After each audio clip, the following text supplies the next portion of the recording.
साहब बहुत शुक्रिया हमारे साथ यहां पर जुड़ने के लिए। लगातार प्रतिक्रियाएं सामने आ रही हैं।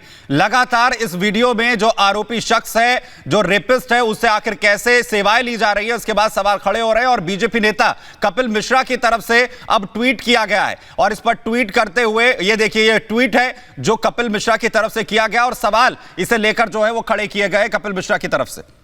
तो एक के बाद एक प्रतिक्रियाएं सामने आ रही है। कपिल मिश्रा ने भी ट्वीट किया है और वो साथ ही उससे पहले आपने सुना प्रतिक्रियाएं हम लगातार दिखा रहे हैं किस तरह से पहले बचाव किया गया था और अब देखिए अब क्या बचाव किया जाएगा, क्योंकि अब तो ये भी साबित हो गया है कि वो कोई थेरेपिस्ट नहीं बल्कि रेप का आरोपी है जिसको फिजियोथेरेपिस्ट अभी तक बताया जा रहा था। लेकिन जब पहली बार ये वीडियो सामने आया था तिहाड़ जेल से, तो उसके बाद किस तरह की प्रतिक्रियाएं सामने आई थी ये भी जानना जरूरी हो जाता है। पिछले हफ्ते जब ये वीडियो सामने आया तो उसका बचाव करने के लिए डिप्टी सीएम मनीष सिसोदिया सामने आए और ये कहा कि ये बहुत ही घटिया राजनीति है, इस तरह से एक मजाक बनाया जाए बीमार व्यक्ति का। ये भी कहा कि ये तो दरअसल मनोहर कहानियां हैं। सुनाते हैं आपको क्या कहा था उस वक्त मनीष सिसोदिया ने। ये बीजेपी की मनोहर कहानियों से ऐसे मंत्री पद से थोड़ी हटा दिया जाएगा किसी को। ये बीजेपी की मनोहर कहानियों से ऐसे मंत्री पद से थोड़ी हटा दिया जाएगा किसी को। ये बीजेपी की मनोहर कहानियों से ऐसे मंत्री पद से थोड़ी हटा दिया जाएगा किसी को। ये बीजेपी की मनोहर कहानियों से ऐसे मंत्री पद से थोड़ी हटा दिया जाएगा किसी को। ये बीजेपी की मनोहर कहानियों से ऐसे मंत्री पद से थोड़ी हटा दिया जाएगा किसी को। ये बीजेपी की मनोहर कहानियों से ऐसे मंत्री पद से थोड़ी हटा दिया जाएगा किसी को।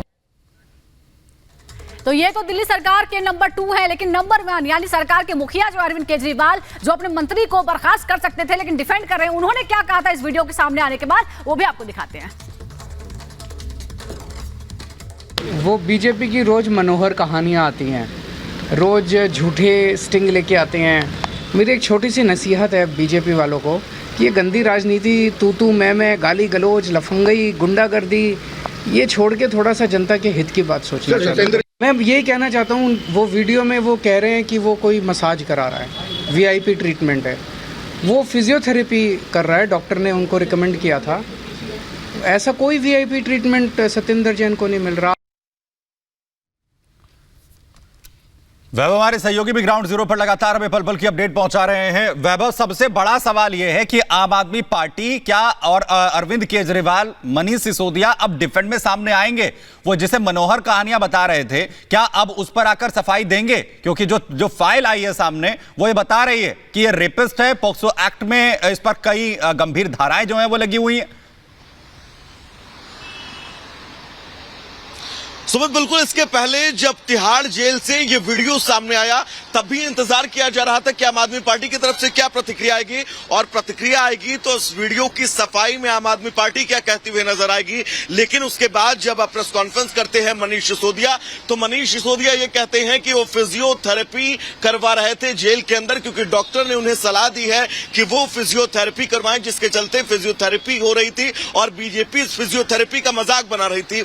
लेकिन अब जब ये खुलासा हुआ है कि जो शख्स फिजियोथेरेपी कर रहा था, जिस बात का जिक्र मनीष सिसोदिया कर रहे हैं, दरअसल वो रेप का आरोपी है और नाबालिग से रेप का आरोपी है, क्योंकि पॉस्को एक्ट के तहत वो इस वक्त तिहाड़ जेल में बंद है। उस पर आईपीसी की धारा 376, 509, 506 ये तमाम ऐसी संगीन धाराएं हैं जिनके उसके ऊपर दर्ज हैं, जिसके चलते वो जेल के अंदर बंद है। और एफआईआर नंबर भी यहां तक कि इसका सामने आया है। एफआईआर नंबर 121/2021 में ये शख्स इस वक्त तिहाड़ जेल में बंद है। और ऐसा शख्स अगर मसाज करवा रहा है तो तय है सवाल अब उठेंगे। सवाल इसलिए भी उठेंगे क्योंकि तिहाड़ जेल के अंदर जो सबसे अति संवेदनशील जेल इस पूरे देश की है, उस जेल के अंदर से बिल्कुल उस जेल के अंदर से अगर ये तस्वीरें सामने आती हैं तो सुमित सुजाता सवाल लाजमी है और ये सवाल लगातार पूछे जाते रहेंगे। आम आदमी पार्टी अब क्या प्रतिक्रिया देगी, इसको लेकर थोड़ा सा इंतजार करना होगा। लेकिन रुकेंगे एक बहुत छोटे से ब्रेक के लिए, कहीं जाइएगा नहीं,